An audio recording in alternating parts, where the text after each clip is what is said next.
Queridos, nós temos falado e abordado neste mês acerca de consagração. E tanto que o tema do mês vai ser também a última palavra que vai falar acerca de consagração. Mas para falarmos acerca de consagração, nós precisamos entender certas coisas. E uma das coisas que a gente precisa entender é acerca da identidade, da natureza e do propósito que a gente tem como vida. Por isso, como filhos de Deus, eu preciso entender identidade, natureza e propósito. Nós conversamos sobre isso a semana passada. Ficou claro? Vocês se lembram da palavra? Se não, amém, não tem problema nenhum. Vocês podem ouvir tudo de novo no YouTube. Tem lá a palavra, então não deixem de ouvir. Se você não ouviu, é importante ouvir. Tá? Porque qual é a coisa mais... O que nós precisamos fazer? Nós precisamos fazer as coisas com consciência, com entendimento. Lá em Romanos, Paulo escrevendo fala assim: rogo-vos, pois, irmãos, pelas misericórdias de Deus, que apresentei o vosso corpo por sacrifício vivo, santo e agradável a Deus, que é o vosso culto racional, vosso culto com entendimento. E não vos conformeis com este século, mas transformai-vos pela renovação da vossa mente, para que experimenteis qual seja a boa, agradável e perfeita vontade de Deus. Qual a condição para que a gente experimente a boa, perfeita e agradável vontade de Deus? Que a gente transforme o nosso modo de pensar. Transforme pela renovação da vossa mente. Ele está falando o quê? Mudar a nossa maneira de pensar e de olhar as coisas, ou seja, deixarmos de pensar segundo a natureza humana e aprender a pensar como um filho de Deus, como um ser espiritual. Nós somos seres espirituais? Somos. Se você crê na palavra de Deus, se você crê em Jesus Cristo como Senhor e Salvador, se você se submeteu a Ele como Senhor e Salvador de tua vida, você foi salvo pela graça, você foi feito um novo ser, uma nova criatura, um ser espiritual. O que mais a gente viu e aprendeu e que nós reforçamos? Que nós somos feitos da mesma natureza de Deus, nós somos coparticipantes da natureza de Deus. Deus nos deu um novo coração, Ele nos fez uma nova criatura, Ele nos adotou como filhos, seus filhos. E nos capacitou para a gente viver como lhe agrada. Então eu preciso lembrar sempre dessa questão. Qual é a minha identidade, ou seja, qual é a minha origem, da onde eu venho? Venho de qualquer lugar? Não. Venho da natureza humana? Sim, eu nasci na natureza humana, mas eu morri para a natureza humana e nasci para Deus. Agora sou um ser espiritual, feito à imagem do Filho, Ele deu a mente de Cristo. Para quê? Para que nós aprendamos a viver como um filho de Deus. Ou seja, assim como uma criança que nasce como uma pessoa perfeita e completa, o que ela precisa fazer? Crescer, amadurecer, se tornar uma pessoa adulta, assumir as suas responsabilidades como pessoa e assim continuar o ciclo da vida. Como um ser espiritual, Deus nos chama para a mesma coisa. Tanto que Paulo, falando aos Coríntios, ele fala sobre isso. Ele fala, olha, eu não pude falar a vocês como pessoas maduras, como pessoas espirituais. Eu tive que falar a vocês como a crianças. Ou seja, pessoas que não têm ainda entendimento. Por isso que a gente precisa correr a carreira proposta que Paulo nos fala. Paulo nos chama para isso. E a gente precisa entender que nós temos uma corrida para chegarmos à plena estatura de Cristo, ao amadurecimento. Para quê? Para revelarmos Cristo ao mundo. Então, eu entendendo a palavra de Deus, do que Ele fala, eu creio nisso, eu crendo nisso, eu vou fazer segundo aquilo que está na palavra de Deus. Então, qual é o propósito da minha vida? Quando nós entendemos o propósito da nossa vida como um compromisso pessoal diante de Deus, eu vou fazer o quê? Eu vou me comprometer com essa vontade, vou buscar esse conhecimento, esse entendimento, vou buscar o amadurecimento para que a vontade de Deus seja cumprida na minha vida e através da minha vida, porque eu tenho que amadurecer para que possa ensinar outros a viver da mesma maneira, ensinar a viver o reino de Deus. Então, quando eu entendo isso, aí eu vou entender um pouco mais que eu faço parte de uma família, de um povo, que não sou sozinho, não sou uma pessoa individualista mais, ou seja, não posso viver mais como um indivíduo isolado, dizendo assim, agora eu sei como vou cultuar a Deus. E o cultuar a Deus é rezar? Não. É orar? Não. Também faz parte da nossa vida. É ler as Escrituras? Só isso? Não. Também faz parte da nossa vida. Eu vou só cantar a Deus, adorar a Deus e entrar naquele zen de adoração a Deus? É só isso? Não. Faz parte do processo. Mas não é só isso que a gente precisa entender. Cantar faz bem? Faz. É bom? É ótimo. É gostoso? Uma delícia. Principalmente quando tem música assim como... Fernando está aprendendo a tocar, não está? Isso é bom demais. Fernando, pode continuar, tá? Pode treinar mais, assim, umas musiquinhas assim, fica bom. Pode pegar aquelas músicas antigas, tudo, e transformar, mudar. E pode até trazer mais instrumento, não pode? Vai ficar muito gostoso, não vai? Pandeirinho vai ficar bom, não vai? Aqueles, é surdo que chama, aqueles que dá um ritmo melhor para... Não sei como é que chama não, mas fica gostoso também. Então assim, se você tem um dom para a música, não é como eu que tem que decidir entre cantar e bater palma, e dependendo de bater palma você tem que acompanhar, porque você não sabe justamente o ritmo certo, mas se você faz correto e faz com o coração, Deus se alegra com isso. Por que Deus se alegra com o nosso cântico? Porque Ele quer a nossa adoração? Ele sabe que a verdadeira adoração não é isso. Nós somos chamados para adorar a Deus em espírito e em verdade.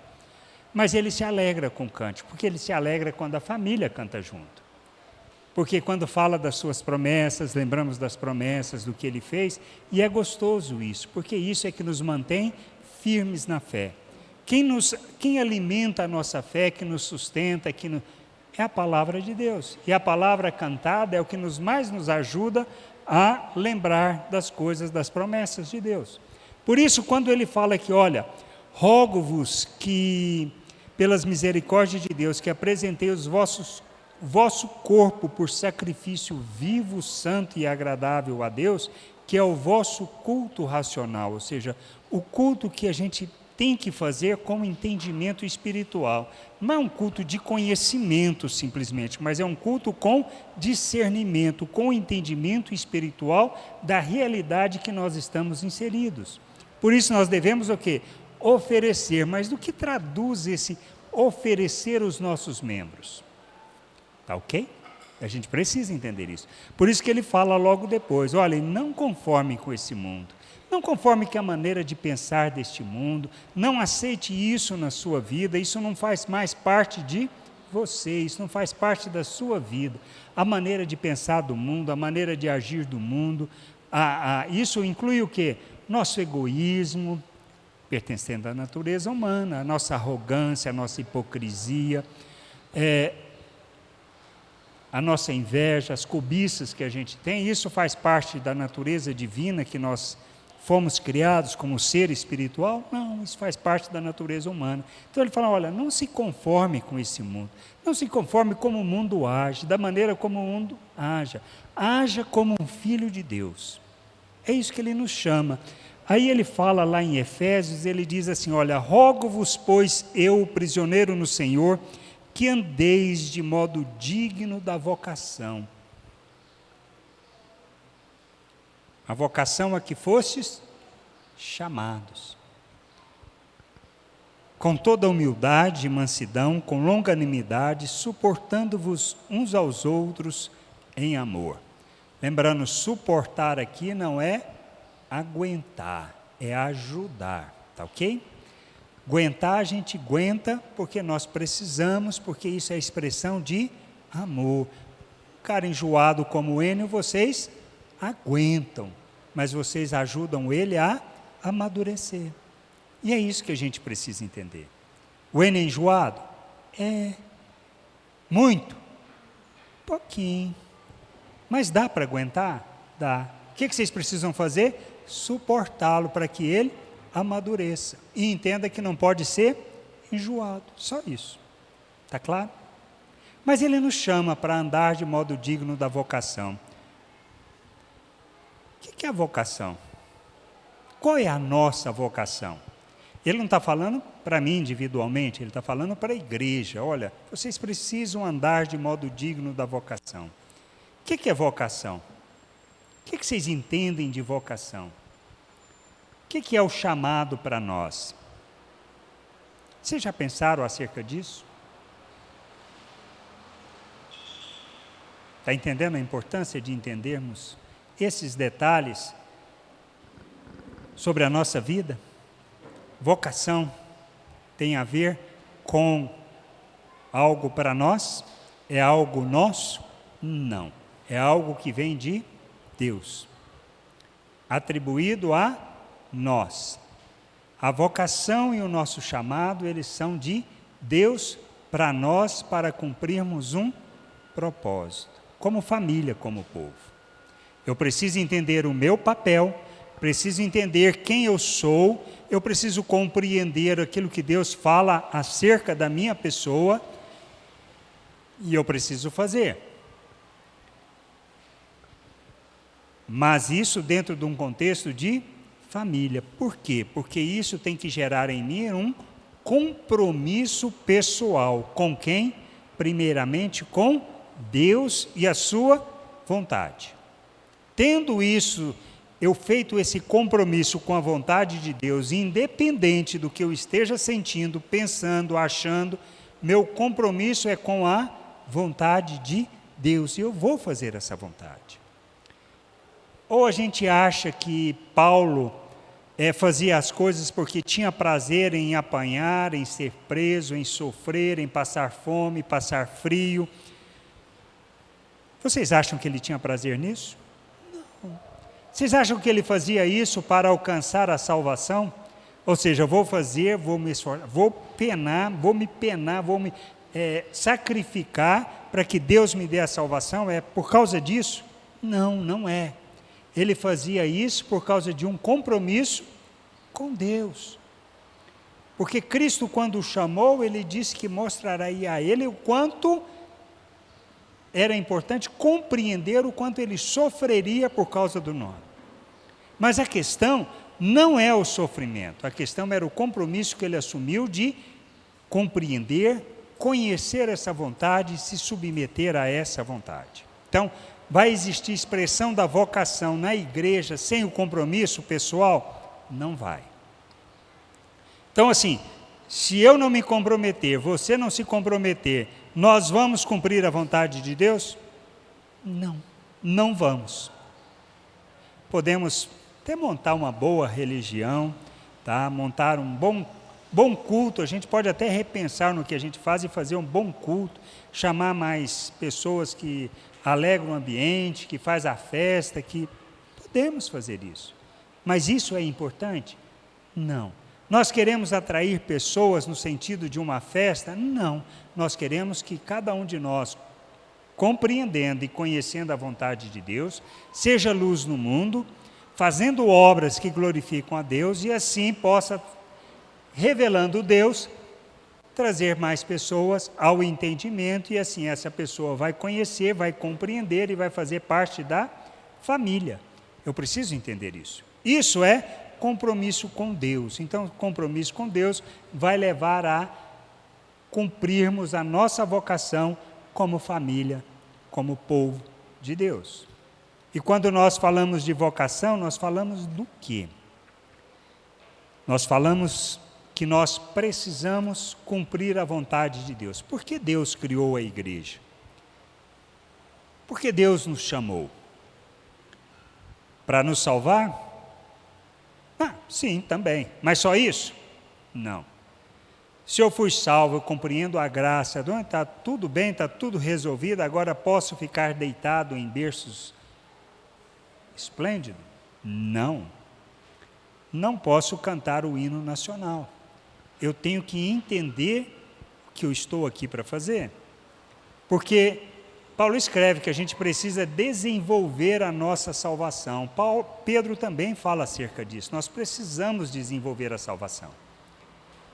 E isso está ligado ao cumprir da minha vocação como família, como povo de Deus. Por isso, Paulo escrevendo, ele diz, olha, depois dele falar que a gente deve fazer isso, viver de modo digno dessa vocação, que a gente precisa entender o que é, nós precisamos entender a nossa vocação que é, e o que é viver de modo digno da vocação. Ele fala que a gente deve fazer isso com toda humildade, com toda mansidão, com longanimidade, suportando uns aos outros em amor. E ele ainda continua, esforçando-vos diligentemente por preservar a unidade do Espírito no vínculo da paz. Há somente um corpo e um Espírito, como também fostes chamados numa só esperança da vossa vocação. Há um só Senhor, uma só fé, um só batismo, um só Deus e Pai de todos, o qual é sobre todos e age por meio de todos. Então eu preciso entender essa questão. Dá para... O que quer dizer andar de modo digno? Posso falar uma coisa para vocês? Eu perdi o meu papel. Ah, está aqui. Tem muita coisa não, é só umas 10 folhas, dá para a gente terminar até meio-dia, tá bom? Sem problema? Você tem compromisso logo depois? Tem não, né?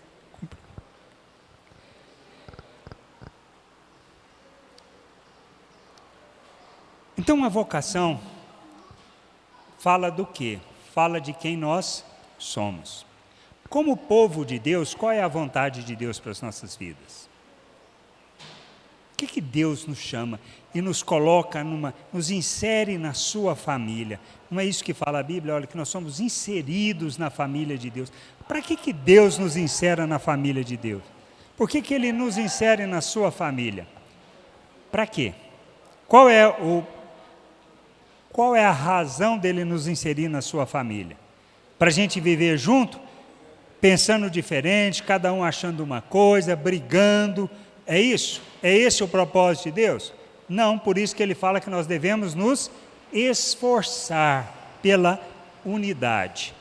Porque nós nos esforçamos pela unidade quando nós entendemos o propósito, a razão, por que nós vivemos aqui. Então nós somos chamados para quê?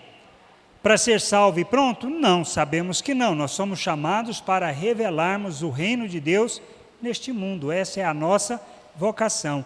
Nós somos chamados para quê? Para mostrar ao mundo o quê? As virtudes de nosso Deus. O que mais? Nós somos chamados para revelarmos a multiforme sabedoria de Deus a todo principado e potestade. Quer mais? Como é que a gente faz isso? E nós precisamos entender que nós somos chamados para ser como Deus diante das pessoas. Eu só vou revelar o reino, eu só vou revelar as virtudes do Pai, eu só vou proclamar a sua multiforme sabedoria se eu entender que eu tenho que ser como Deus diante das pessoas.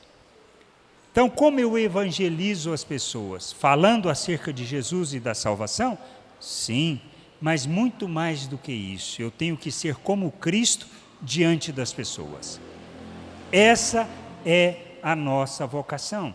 Nós somos chamados para revelarmos o reino de Deus, ou seja, os valores eternos de tudo aquilo que Deus nos chama para viver a eternidade aqui, neste mundo. Essa é a vontade de Deus, esse é o querer de Deus. A nossa vocação é essa, o nosso chamado é para isso, para mostrarmos o reino de Deus. Por isso que Jesus começou falando o quê? Olha, vocês são o sal da terra, vocês são a luz do mundo, as vossas obras devem ser realizadas diante dos homens, para que eles, vendo essas boas obras, glorifiquem a Deus. Então, tudo que nós fazemos, obras, todas as coisas que nós realizamos para as pessoas, com relação a vivermos um relacionamento, elas têm que expressar o nosso Deus. Agora, como a gente faz isso? Nós fazemos isso numa caminhada, numa jornada de amadurecimento. Isso nós comentamos a semana passada, ou seja, à medida que eu vou amadurecendo, vai entrando gente nova no pedaço. Essa gente nova vai entender o que nós estamos fazendo? Não. O que nós temos que fazer? Ensiná-las a viver a vontade de Deus. Por isso que Jesus falou, olha, vamos por todo mundo, pregue o evangelho a todos. Falando o quê? Fazendo o quê? Fazendo discípulos. O que é fazer discípulos? É ensiná-los a viver como Jesus ensinou. Por isso que ele falou, olha, assim como o Pai me enviou, eu vos envio. Ele falando isso para os apóstolos, que fala para nós também, porque nós somos enviados como Cristo foi enviado. Para quê? Para trazer luz ao mundo. Como eu trago luz ao mundo? Aí eu preciso entender, eu preciso primeiro viver em unidade, eu preciso me esforçar pela unidade. Agora, o que tem a santificação nessa história? Por que nós lemos na Bíblia, ou mais nas cartas de Paulo, nas cartas de Pedro, João fala sobre isso, nós precisamos santificar. Por que precisamos santificar? Para a gente ver Deus. Lá em Hebreus fala, olha, porque sem a santificação, ninguém verá a Deus. Eu não vou ver Deus se eu não me santificar, é isso? É isso? É esse o meu entendimento? Não, não é esse o entendimento. Nós devemos santificar para que as pessoas vejam Deus. Então eu santifico, não é para eu ver Deus. Eu tenho um problema em ver Deus? Não. Por quê? Quem me coloca na presença de Deus? Jesus Cristo com sua obra que realizada na cruz. A obra que ele realizou é suficiente para me apresentar diante de Deus santo, inculpável e irrepreensível, como um ser espiritual. Agora, o que eu preciso fazer? Eu preciso desenvolver essa salvação. O que é desenvolver essa salvação? É santificar o meu proceder, a minha maneira de agir. Por isso a nossa jornada não acontece do dia para o outro, é uma jornada que leva tempo, leva alguns anos, o nosso amadurecimento. Por quê? Porque eu vou deixar de pensar como uma pessoa natural e vou aprender a pensar como Cristo pensava. As coisas vão mudar para nós, porque normalmente fala assim, olha, aceita Jesus Cristo que os teus problemas acabaram. Isso é verdade? A gente sabe que não, isso aí é ledo engano, isso é propaganda enganosa, isso não tem nada a ver, porque Jesus prometeu uma coisa só para nós. O que ele prometeu? Aflição, lutas, problemas, dificuldades. E não sendo poucas as que a gente já enfrenta de forma natural, ele disse que ia piorar. Mas ele disse o quê? Tende bom ânimo, eu venci o mundo. Então ele nos habilita, nos capacita para vencermos todas essas lutas, todos esses problemas. E aí tem mais ainda, ele nos prometeu o quê? Da sua paz. E que paz melhor? Mas eu preciso começar a aprender isso, aceitar essas coisas, crer nessas coisas, nessas promessas, para não viver ansioso, porque a ansiedade nos conduz o quê? A queremos resolver os problemas de uma maneira que não é da vontade de Deus. Se a coisa está feia e eu não fiz nada para fazer aquilo, ou seja, para me levar àquela situação, eu devo me portar de que maneira?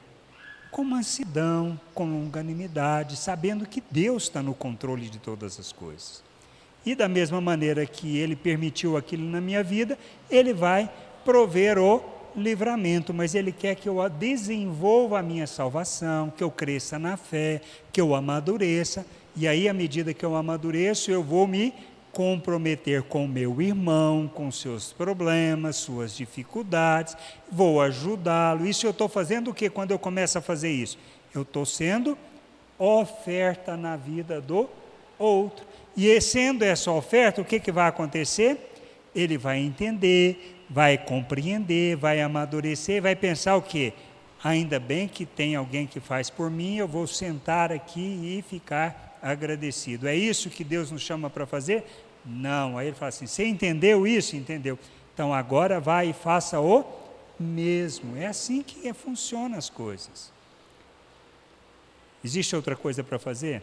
Não. Então andar de modo digno é a gente deixar, pensar e o agir segundo a natureza humana e pensar como um filho de Deus.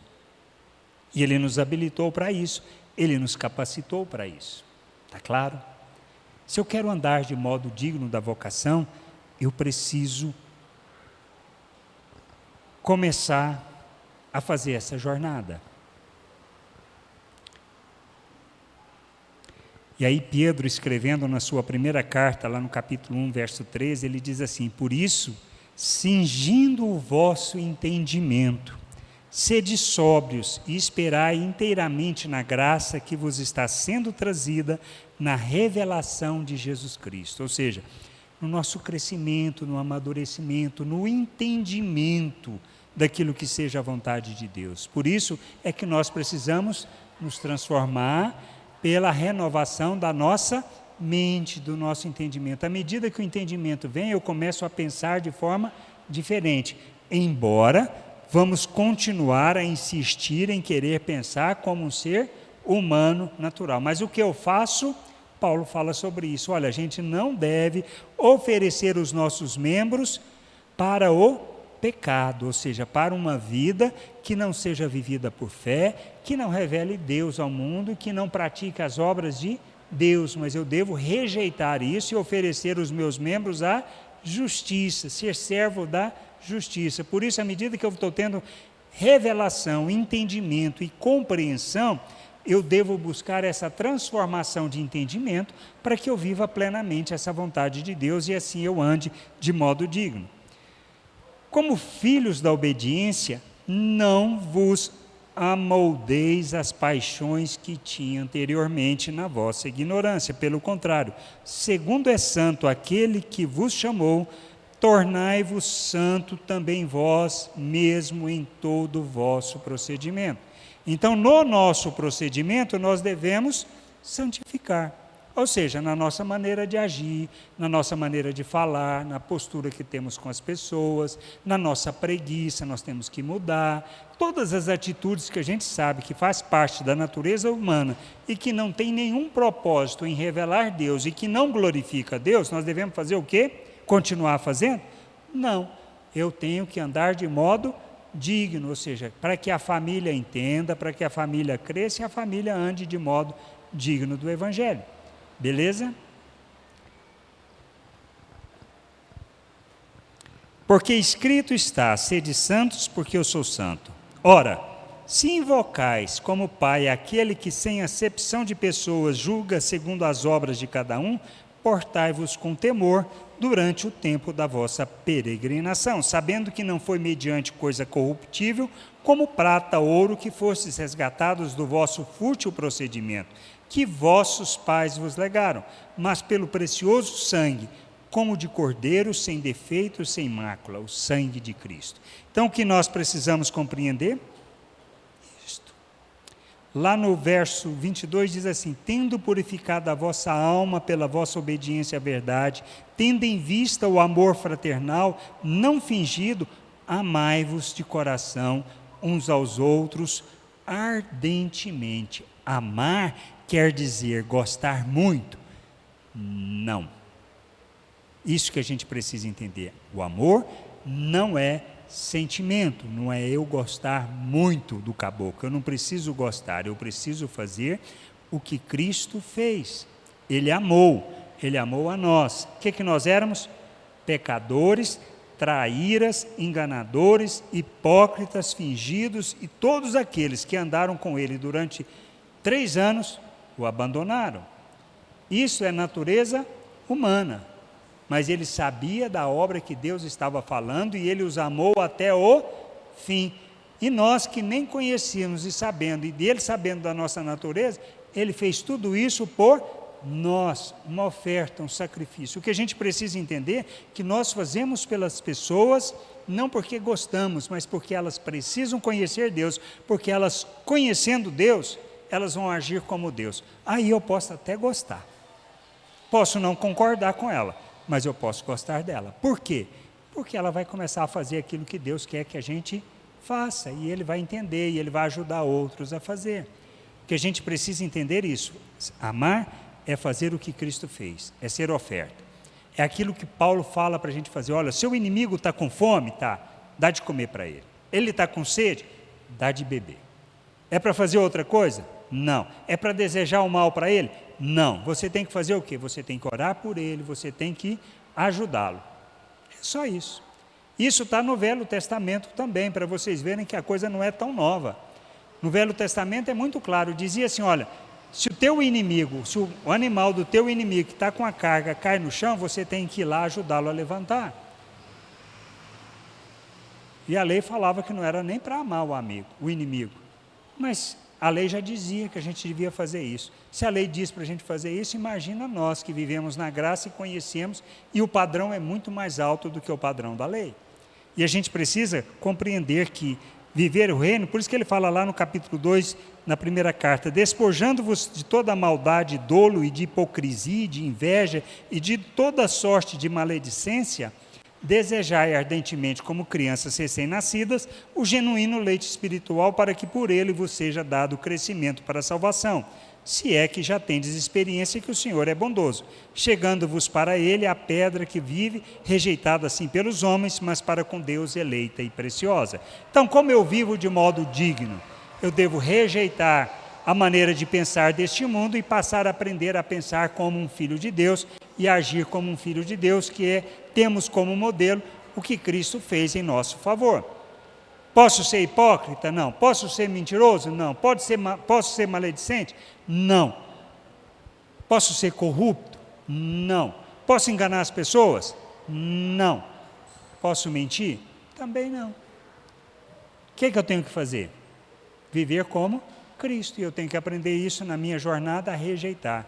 Porque a gente precisa ir além. Porque não se trata de regras. Se trata de compreensão do que eu preciso fazer e eu vou e faço. Independente de eu gostar, independente de eu estar com preguiça ou não, mas eu preciso fazer. Eu preciso fazer para que haja o entendimento, o crescimento. Isso quer dizer que as pessoas vão entender? Não, mas quer dizer que talvez sementes estejam sendo plantadas e algum dia a ficha cai e a pessoa pensa assim, opa, espera aí, eu preciso mudar isso. Eu não estou fazendo o que Deus quer. Porque nas Escrituras diz que todo aquele que sabe que deve fazer o bem e não faz, nisso está pecando. E se qualquer coisa que eu faço, não faço baseado na fé, é pecado. Ou seja, é contrário à natureza de Deus. Só isso. Está entendendo? Você acha que Deus coloca aquelas pessoas na nossa vida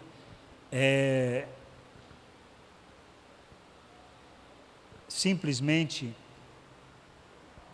para nos encher o saco e nos apurrinhar? Não. Nós estamos na vida uns dos outros para que a gente ajude um ao outro no crescimento, porque nós somos diferentes.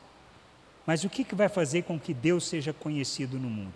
Quando eu tenho essa consciência de corpo, que sou família, que sou povo, que faço parte, sou membro um do outro e que é minha responsabilidade o crescimento do outro. Quando eu começo a entender isso, isso quer dizer o quê? Que eu estou amadurecendo. Quando eu busco o conhecimento de Deus, a vontade de Deus, para fazer o que eu preciso fazer e não o que eu gostaria de fazer, isto é amadurecimento. Ou vocês acham que nós, como pais, fazemos somente o que nós gostamos? Não fazemos. Nós fazemos o que precisa fazer em favor do filho, em favor da família. É a mesma coisa no reino de Deus. Por isso, se nós não entendermos que isso aqui é família, que temos o mesmo Deus, que temos a mesma fé, que estamos unidos no mesmo Espírito, se nós não entendemos isso, nós não vamos andar de modo digno e não vamos revelar nosso Deus, nós não vamos cumprir a nossa vocação. Porque, embora o compromisso seja pessoal, a expressão desse compromisso pessoal, ela só se dá no coletivo, ou seja, na maneira como nós nos relacionamos e na maneira como nós cumprimos o nosso papel com relação ao mundo, como família, como igreja, como povo de Deus. porque nós temos que revelar o reino de Deus neste mundo, nós temos que agir como Deus no mundo. E Jesus disse, olha, assim como eu sou contigo, ó Pai, que eles sejam um conosco, e entre eles que eles sejam um entre eles. Para quê? Para que o mundo conheça que ele foi enviado. Existe outra maneira? Não, não existe. A gente pode até achar, pode até tentar, mas não vai funcionar. Nós vamos formar o quê? Prosélitos. Prosélitos são pessoas que simplesmente convertem a nossa religião, mas que também, como nós, não têm um entendimento. Todos nós temos entendimento pleno da vontade de Deus? Não. Por quê? Porque é uma jornada, é um crescimento, e nós temos que crescer nisso e buscar, ser diligentes nisso, para que conheçamos e façamos a vontade de Deus. Por isso hoje a gente celebra a ceia. E a gente celebrando a ceia, Paulo escreve acerca disso. Ele fala que o quê? Que nós precisamos comer o pão e beber do cálice com discernimento, discernimento do corpo. A questão é, nós celebramos a ceia para lembrarmos quem nós somos, que nós somos família, somos um povo, o povo de Deus. Nós temos uma responsabilidade de glorificar o seu nome, de expressar. Se eu não me comprometo com isso, quem vai ficar com o nome sujo na praça é todo mundo. Não é um só, não é só o outro. Ah, não, é só o Guilherme que é a ovelha negra da família. Não é. Ou é só o N. Não, não é, somos todos nós. Por isso, nosso empenho para que todos cheguem à maturidade é um compromisso mútuo, é um compromisso que nós temos que ter um com o outro, para ter o discernimento de corpo, o entendimento de corpo. Posso não gostar, mas não tem jeito. Nós temos que trabalhar uns pelos outros, pelo crescimento uns dos outros, para que o nome de Deus seja glorificado por meio de nossas vidas, através das obras que nós realizamos. Isso está claro? Isso precisa estar claro. E a gente vai celebrar a ceia agora, lembrando disso, lembrando do nosso papel, da nossa vocação, de revelar o Senhor, de manifestar o Senhor. E isso parte não do compromisso que o Vitor faz para mim, mas do compromisso que eu faço, do compromisso que ele faz, do compromisso que o Celso, a Patrícia, o João, cada um de nós fazemos. Nós precisamos entender que o compromisso é pessoal, de conhecer, de compreender, de buscar esse entendimento, para que Deus seja glorificado. Qual o propósito de tudo? Deus ser glorificado. O que mais? Para que a luz possa brilhar e as pessoas chegarem ao conhecimento de Deus. Isso é a nossa devoção a Deus, é a revelação assim do compromisso com Deus, com sua vontade, e é mostrar a compaixão diante das pessoas. Ou seja, nós precisamos agir como filhos, comprometer com Deus como filhos, para que a sua vontade se cumpra, para que o mundo possa conhecê-lo, porque como o mundo vai conhecer Deus se eu não me comprometo com Deus? Não vai nunca. Eu preciso entender, tenho que ser como Deus, como Cristo diante das pessoas. Isso não se trata do que eu gosto ou do que eu não gosto. Quando eu penso assim, eu não gosto disso, isso quer dizer o quê? Pensamento natural. Eu tenho que fazer o quê? Rejeitar. Eu tenho que buscar o conhecimento de Cristo, a vontade que Ele deixou, a instrução que Ele deixou. Nós obedecemos os mandamentos, não é por uma questão de obrigação de obediência, porque se eu não obedecer, eu não vou ser salvo. Não, nós obedecemos por uma questão de expressão de natureza, de quem nós somos. Está claro isso? Isso precisa estar muito claro na nossa cabeça, no nosso entendimento, para que a gente, entendendo isso, a gente possa ter a possibilidade de nos movermos na direção de Deus. Porque se eu continuar pensando como religioso, não vou mover naquilo que seja a vontade de Deus. Vou continuar na minha religiosidade. Que o Senhor nos dê entendimento sobre isso. Amém? A gente vai agora celebrar a ceia. Podem distribuir?